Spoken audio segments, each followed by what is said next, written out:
Good morning, everyone. Hope everyone's doing well. It's Thursday morning, Erev Shabbat Parshat Bamidbar, and right before Shavuot. Due to an event that's happening tonight, a special zchut that Shirat David was invited to go to Rabbi Ginsburg's house in Kfar Chabad, we've decided that we're going to record tonight's Zera Shimshon Shir so that way we don't have any conflict. So today we're going to be doing a shir or lesson about in advance of Matan Torah, in advance of Shavuot. We're doing a piece from the Zera Shimshon on Parshat Bamidbar, which is very much connected to Matan Torah. The drush that we're going to do is drush Gimel, Parshat Bamidbar, and it starts as follows. The parsha starts the first pasuk on this week's parsha. It says, "Vayidaber Hashem el Moshe limor, Vayidaber Hashem el Moshe b'Har Sinai limor."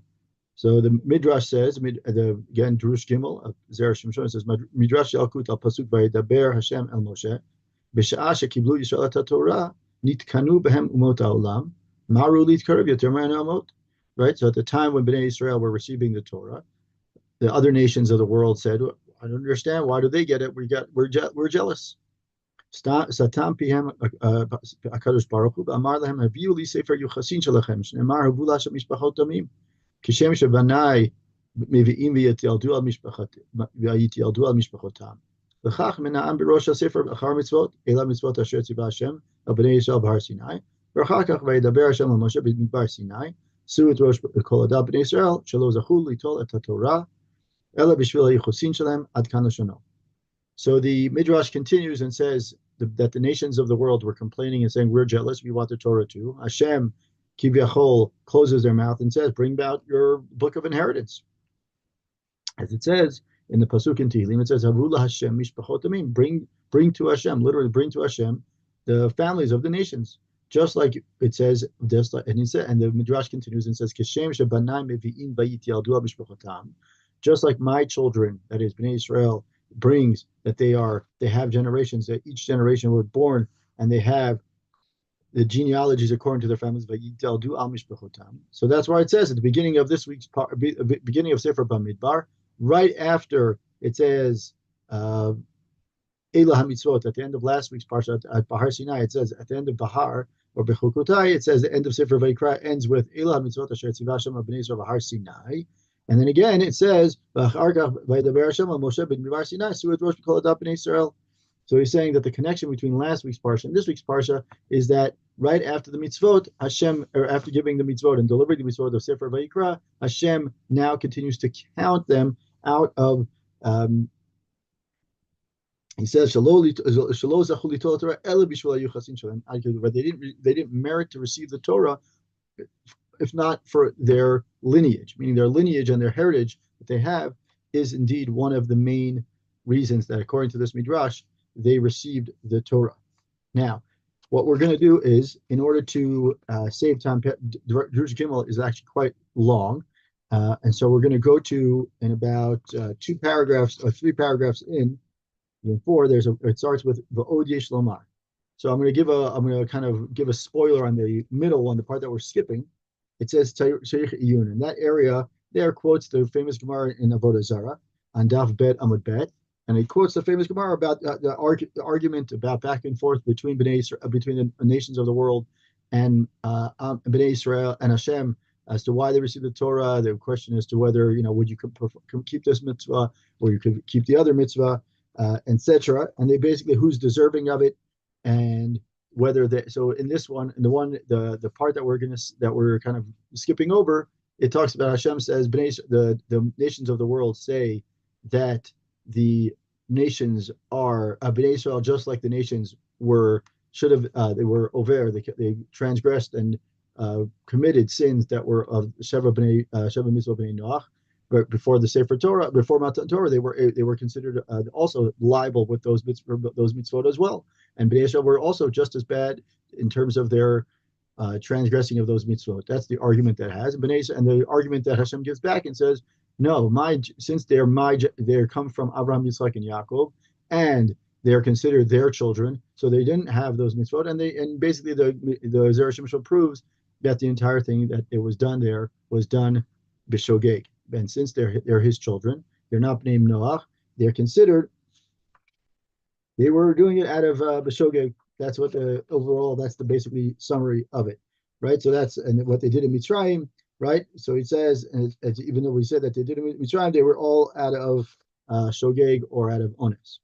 So that's the first one. The second, what we're going to start with is V'od yesh lomar. So now they continue in the conversation between Bnei Israel and the other nations of the world and Hashem, meaning it's a two-way conversation between the nations of the world and Hashem, but it's about Bnei Israel, and every so often we'll get to that part too. So it says, Ve'od yesh lomar shahomot matimim. The nations have a question. Maru Yisraelit karev lomar na'aseh v'nishma kedei lekabel HaTorah yoter mishar hamot shelo yachlu kabla. Right. So why is it now the Bnei Israel and continuing the nations of the world say, why did Bnei Israel merit to say na'aseh v'nishma more than any other ones? Right. The nations of the world say that rather they did na'aseh v'nishma because they wanted to have it. They being Bnei Israel wanted to have some sort of upper hand. They wanted to do it out of pride. They said we're all going in the same level. So they will imagine a situation where everyone's in the same level. The first person to speak he says yes, I'll do it, whatever. Not because they understand everything, but they do it because they want to be first, or they want to be. They'd rather just get it done. So instead of saying, wait a minute, I want to understand what my role and responsibility is, they just say yes, na'aseh v'nishma, we'll do it, and then we'll worry about hearing and figure out the details later, right? So that was really like their haste. The nations of the world are saying Bnei Israel's haste and maybe even their eagerness was not out of the right reasoning or right motive, but their motive was to be. They were saying it out of haughtiness, meaning out of pride, and they were doing it out of gava.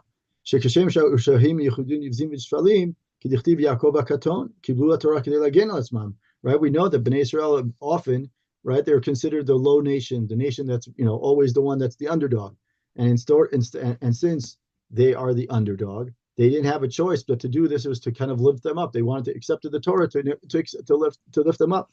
So their intentions, according to the nations of the world, according to the Umat Olam, in the argument to Hashem, their intentions were not pure. They weren't right. Right? So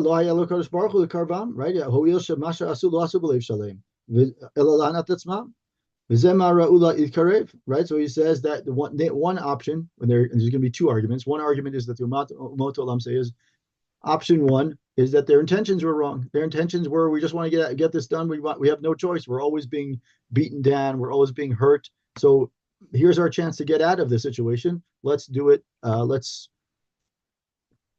take the Torah. We'll say na'aseh v'nishma. We'll do it. We'll say yes first, and then we'll understand the details later. Maybe their motives were not necessarily correct according to the Umat Olam. That's option one. The other option, another way of explaining it. So then the Umat Olam are saying for that option, what Umat Olam are saying is then Hashem should have accepted Bnei Israel's claim because he should have known that they're doing it for the wrong reasons. The second reason is inami. We could also explain that what the Bnei Israel were saying, what the Umat Olam were saying. Shema shenitratzu lekabel Torah yoter misharat Umat Olam lifi shehem azim yoter mehem va'azut hu siman shehem ra'im b'tivam v'im kain ru'yim hem litcharachek v'lo litkarev.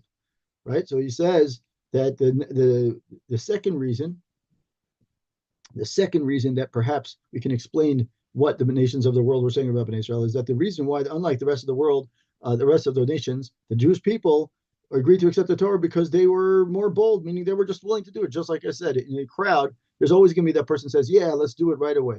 When you do that right away, your intentions are usually not pure, meaning either you're doing it because you're in such a bad state, you're just going to say, yeah, I'll do it. Or you're saying it, yeah, I want to do it because I want to be that guy. I want to be that first guy. Now, either way, the nations of the world are saying is their intentions were not right. Whether you say it's their intentions were not right because they're saying is we are saying it, yeah, because we're being so low, so that because I'm in such a vulnerable state, I'm going to say yes no matter what because I have nothing better. I have no better option. And the other option is they're saying is they're doing it because they're doing it. That was out of pride. And the other option is they're doing it out of being bold because they want to be the first. And they didn't really understand. They're just saying is yeah, na'aseh v'nishma. So either way, the Umat Olam are claiming about Bnei Israel. However you understand the two sides of the argument, either one of them, the Umat Olam are claiming that Bnei Israel's intentions were wrong. Now what happens here is now we have the response of Hashem. Masa Kadosh Baruch Hu Satam PM Shalamot. Now the Zera Shimshon is going to weave in parts of the midrash back into what the midrash that we learned originally, the beginning of this piece. And he says, Hashem did is he closed the mouths of the other umot olam, the other nations. Bring me your books of lineage. And he says, if you look at the books of lineage, you'll see that what you're trying to claim is not accurate. And he says, Sharei Esav Machar Bechor Torah Yaakov. He says, go back to the Torah. You'll see what happens. What happens in the Torah? And we know the story of Yaakov and Esav. Esav sells the Bechorah to Yaakov, and therefore disproving that Yaakov is a low underdog kind of person, a nation. So that undermines that claim that Bnei Israel accepted Torah because they were in a low state and they were just doing it because they were vulnerable. And so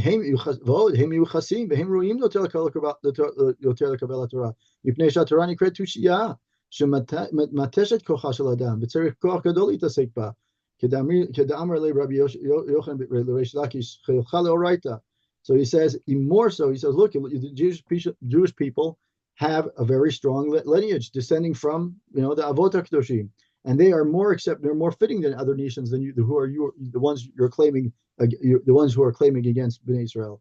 That the Torah is called a tushiyah. It's called something that is, it's wisdom. And in order to get, it's mateshik kocho, means it makes people, you have to work hard to get Torah. You can't just get Torah, doesn't just come, through osmosis. You have to really work for it. So you need that real strength. And he quotes the famous Gemara in Baba Metzia, in Sanhedrin, the Gemara in Sanhedrin that says, the Gemara in Baba Metzia, it says on Daf Pei Dalet, it says in Daf Pei Dalet Amud Aleph, it says that Rabbi Yochanan says to Rabbi Lakish, right? I mean, you work your extraordinary strength in Torah, right? You should have that strength to learn Torah. And it says,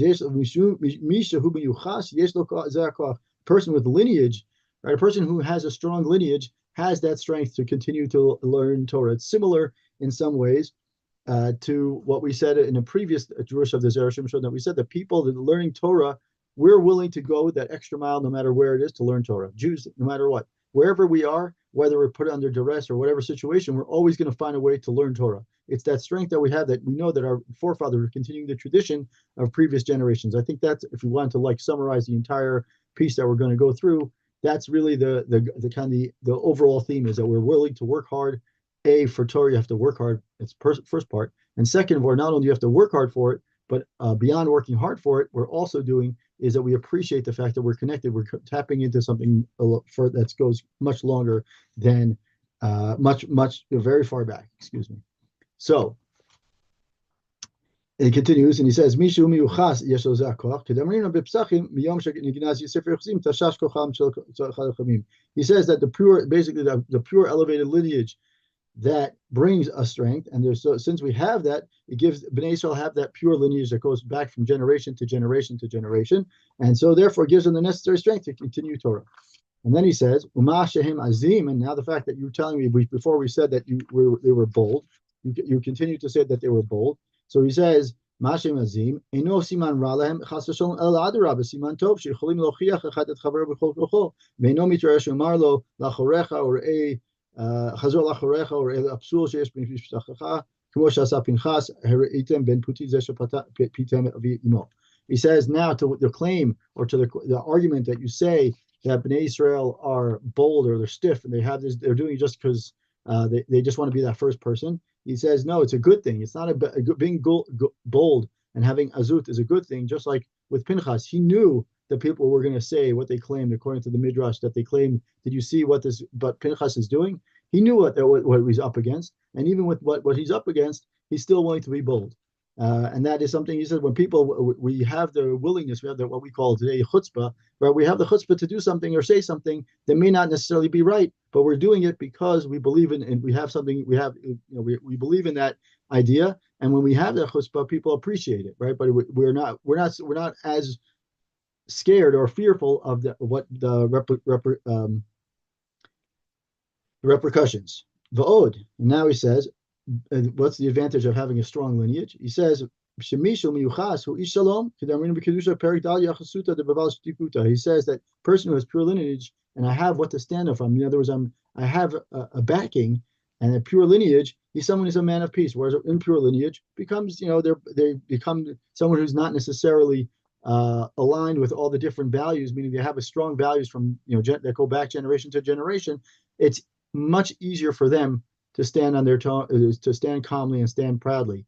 But a person who's mixed up with different nations and mixed from different cultures, it's very hard for them to stand because they're confused. They've gotten influence from different places. They don't know where they're from. They don't have the origin. They don't have their origins. So it makes them suitable to receive the Torah because it goes back to why Bnei Israel suitable to the Torah, because they can channel their traits of boldness in a positive manner. So in other words, that they are people of peace. Bnei Israel are known to be people of peace, but when we need to be bold, we can do that. לפי שהם עזים, כלומר שיש להם כוח, נתן להם התורה שהיא עוז, והעוז שלהם בא מחמת היחס שהוא סימן שלום, משום הכי סיים הכתוב, השם יברך דמו בשלום. So Zera Shimshon brings up another idea of what the pasuk that we always say, Hashem oz yivarech, Hashem oz amo yiten, Hashem yivarech damo b'shalom. Hashem oz is another word for Torah. Oz is a sense of boldness, but it's also another word for Torah. And he says that Hashem gave us this Torah, which is might, which is a strength, right? And he says that teaches that due to Bnei Israel's boldness, which caused them to be fearless and mighty, meaning the Torah gives us that strength. And because we have that strength, we have this resilience and this ability to kind of go through things and be and stand strong and be resilient and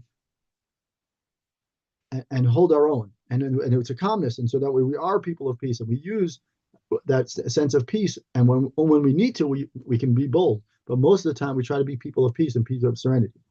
So according to the second piece, the Bnei Israel were accused of by the other nations of the world that they chose the Torah for the wrong reasons. There wasn't really, they were choosing it out of either being out of vulnerability or their low nature, and they were being claimed that they were doing it for the wrong reasons. And Hashem said that no, in both cases, their lineage shows that they have the ability from the lineage, that is that Yaakov indeed was the Bechor, or Yaakov was at least bought the Bechorah from Esav. And also he says the nations of the world said that Bnei Israel's boldness shouldn't be considered a good thing. Hashem says no, it is a good thing. It's that the fact that they are strong, that from their lineage, meaning they're historically from generation to generation, their lineage and their being bold has proven time and again that boldness at the right time is a positive trait. Now he says we have to understand why he's going to ask the question as to why this whole conversation takes place in Sefer Bamidbar on the first pasuk of Sefer Bamidbar, when it really should have come across around the time of Matan Torah, which would have been in Shmot or in Vadchanan, but this is not the right place for this midrash. Not to say that happens to be that Bamidbar always precedes Shavuot, and therefore it does work. But in this context, he's going to ask a question around the parsha. He says,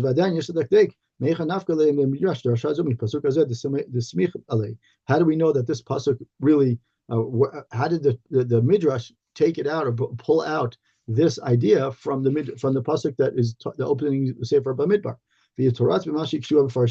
למה אמר כתוב במדבר סיני, דדי היה שיאמר וידבר השם אל משה באוהל מועד באחד לחודש השני בשנה השנית, וממילא אנו יודעים שבמדבר סיני היו, שהרי לא נסעו משם אלא ב-20 לחודש, כי דכתיב ויהי בשנה השנית נעלה ענן מעל משכן העדות. So he says, why does the question is raised? Why does the word Bamidbar Sinai even appear at the pasuk at all in the opening of Sefer Bamidbar? We don't need it. It's an extra piece of 2 extra words kivyachol that are not necessary. Right? We could have, without that, we would have known. And in fact, even more so, right? When Bnei Israel didn't go anywhere, we wouldn't have thought that they were anywhere else but Midbar Sinai, right? The previous Sefer Vayikra takes place in the Midbar. We weren't told, and the Rashi brings a famous, Rashi brings a midrash that Bnei Israel didn't leave Midbar Sinai or didn't move anywhere from Midbar Sinai until the 20th of the month. Right, so if that's the case, so if they 20th of ER, so if from the beginning of ER till now they were still in Midbar Sinai, so why would we have thought otherwise? So meaning the question is that he's asking is, I understand the word being Midbar Sinai is unnecessary. We wouldn't have thought anything else, and we know that the words of the Torah, every word is very important. So what is the extra value here? Ad kan l'shono. That's the what the Mefarshim asked this question, and then he says, Elavadai kamash malam. That we have to understand this question with the midrash is coming to teach us something. He says because of this lineage that we have is what allowed us to, which this parsha will go to explain, is the Jewish people merited to receive the Torah in Sinai. V'yuvan, according to this, what we said, the purpose of receiving the Torah, the Jewish people lineage was, why does the Bamidbar start with all the families and everything like that? It's to highlight the lineage, right? To highlight the lineage of Bnei Israel, and that is what guided Hashem to say, you have a strong lineage, and that's to prove to the nations of the world that this lineage is exactly the point, exactly we can go back from generation to generation and say we started Avraham Avinu and we can still continue from Avraham Avinu to the nations, till the Shvatim, until the families. And you show, like if you show your strong lineage from generation to generation, they deserve to receive the Torah because it's their strong lineage. And then it says, we have a question that he's going to ask a question that I think is a good one, and it's raised. It comes up right away, and he says, He says, now we understand that now that we have proved that part of receiving the Jewish people, part of our strength is our lineage and our heritage, right? Is that we have this, and also the fact that we are a people of peace, right? So he says that we also have a question as to why it says Mishbechotam Leveit Avotam, the Leveit Avotam Davka V'lo Leveit Imotam. Now we have a question. And he says that perhaps it says Leveit Avotam, it doesn't say Leveit Imotam. The question, overall question is, we know that women are the ones with the family, Jewish tradition and Jewish religion follows after the mother, meaning if the mother is Jewish, the child is Jewish. The grandmother is Jewish, the grandchild is Jewish. The mother, right after the mothers. So the question is, why does it say Leveit Avotam? Like I said, the legitimacy of the family usually comes to the women.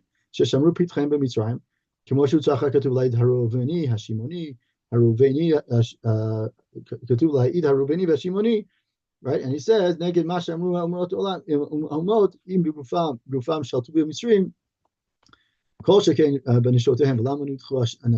so why? So the question is, he says, is why is it that if we know that women were the ones that we know that lineage goes after the women, and we know in Mitzrayim that is to honor the women, that in Mitzrayim, in a time of slavery, in a time of real struggle, the women were the ones who protected the Jewish family by keeping their honor and keeping their husbands' pride, meaning respecting their husbands even when the husbands were working in breaking labor. The women encouraged them, and the women really strengthened them.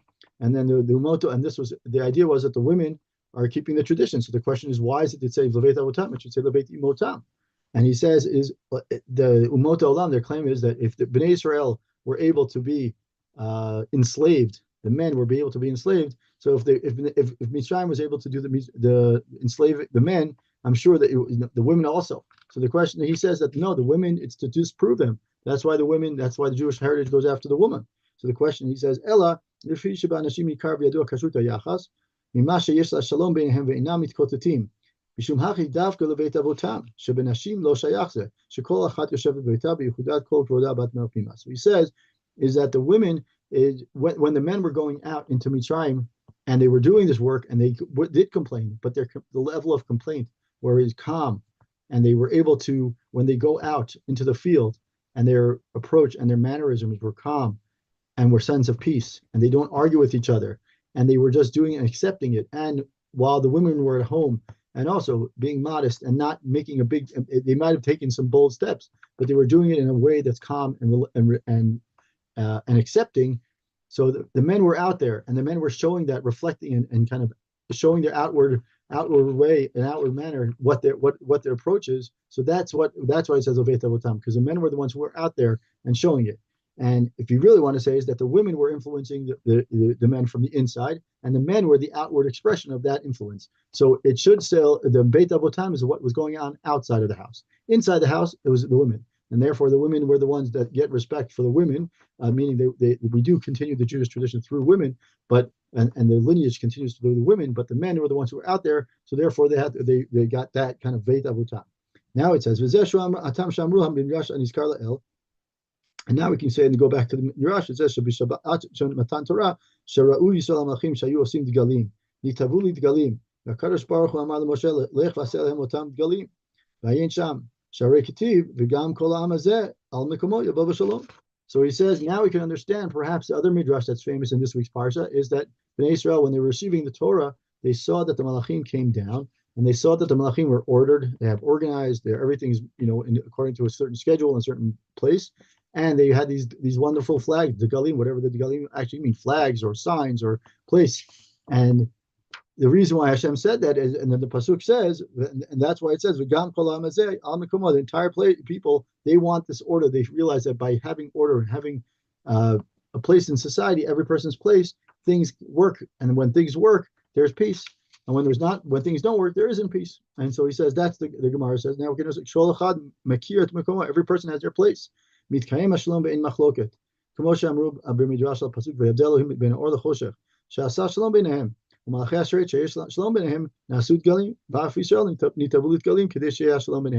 Israel said, look at how peaceful the Malachim are. When the Malachim were coming down and they showed a sense of peace and calm and serenity, so Bnei Israel said, we want that too. So Hashem said, no problem.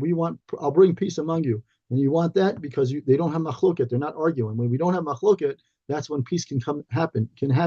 We can't. Unorganized chaos creates a disorganized or organized chaos creates a sense of uncertainty. And when we have certainty, that's when you can have peace and walk and go through confidently. And so he says, now he's going to, Zera Shimshon is going to bring other examples of what happens when things are not organized. Right? So even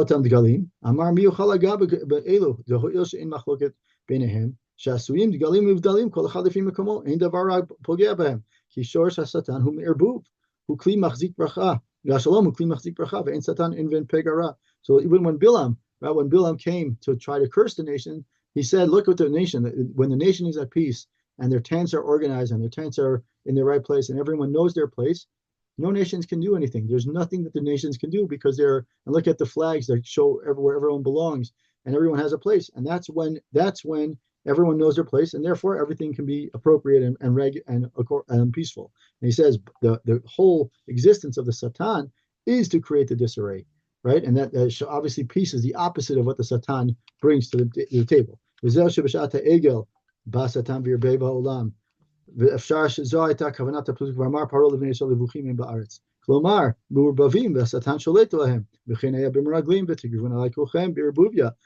Zera Shimshon brings proofs of a few examples. One is when they were Bnei Israel were leaving Mitzrayim and there was utter chaos. He says, they're confused.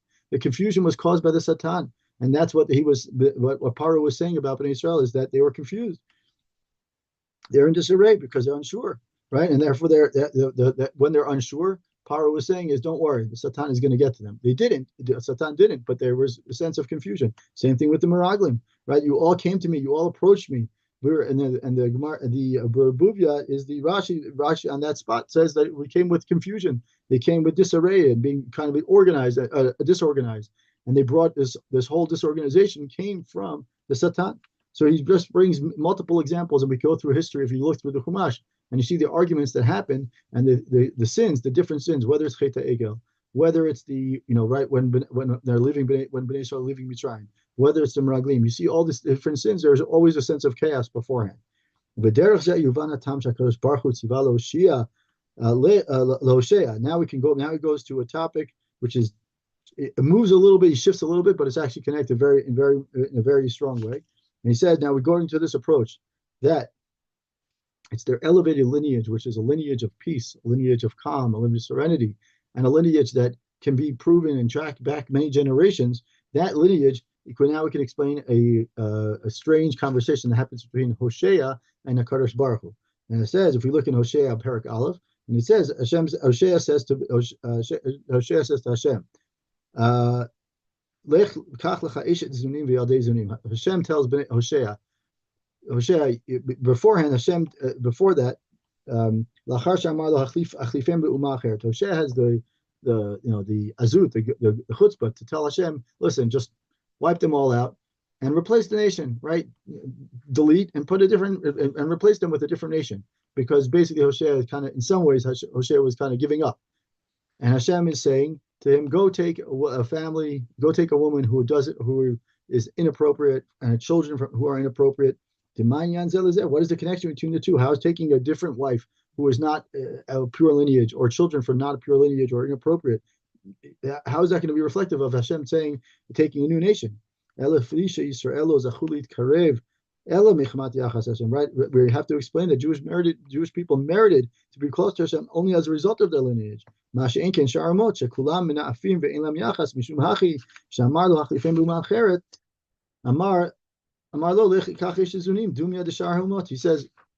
Hashem was telling Hosea, the whole reason why Bnei Israel's strength and Bnei Israel's continued success is their lineage, is their strong lineage from generation to generation. You're telling me to take them out, then you're basically going to be like the rest of the nations. What's so unique about it? In fact, and it doesn't mention it here, but it would be an interesting insight, is that there was Moshe said the same thing, or Hashem said the same thing to Moshe. Hashem said to Moshe, these nation is sinning and they're continuously sinning. I'll just wipe them out and we'll start again from you. And Moshe says, no, Moshe, no, Hashem, we have to take this nation. It's their, I'm sure if they're a stiff-necked nation, but it's to their strength. And it's to their, and you are the ones who chose, you Hashem are the one who chose this nation. So now, in some ways, if you want me to, I could add, it would say that Hashem is telling back to Hosea, saying, is someone tried this already, meaning Moshe tried this idea. Moshe told me already once when I suggested the idea of taking them out, taking Bnei Israel, wiping them out, and just replacing them. But then what's unique about them? It's the fact that their lineage, right? So Hashem is saying back to Hosea, saying is, when I gave this information to Moshe, when I gave this option to Moshe as an alternative, Moshe said no. So now you, Hosea, are trying to give me that alternative. I'm going to tell you no. So he's saying is at the end of the day, the Bnei Israel, one of the reasons, and one of the main reason why we have Sefer Bamidbar is called the Book of Numbers in English. The Book of Numbers is because we continuously repeat and talk about the different numbers and different countings. It's because it's the nation, it's the family, it's the Bnei Israel is a family is a nation of inheritance, meaning it's a nation of lineage. Our lineage can go back generation to generation. Even nowadays, you can find people who can track themselves back to David HaMelech or other great rabbanim or other great leaders of the nation. And once you get back to a certain time frame, you can get back to David and get back to Abraham. And you can see that is really the strength of Bnei Israel. Is not only is it that we are a proud and a strong nation, meaning we have the ability to be bold when we need to be. We're also a nation of peace, meaning we always like to find that level of peace. And even though we may argue in terms of, or we may raise an argument, our general sentiment or general kind of temperament is to be a peaceful nation. Same thing, we also are bold when we need to be. We can hold our own. Why? Because we have confidence in the previous 2,000 and 3,000 years that have helped us prove ourselves that even when times are tough, we know how to withstand it. And the way we withstand it is the Torah that we received that was because of our lineage, that gives us the chance to, throughout generations, that even when things are tough, we continuously stay true to our nation, true to our name, both in terms of peace, also in terms of the Torah that we have that Hashem gave us, which is a sense of peace and a sense of strength. And so we have the sense of strength that allows us to be bold when we need to be. And it also gives us the confidence through the many generations that we know that history is behind us to give us the credibility throughout generations. Good Shabbos, good Yom Tov.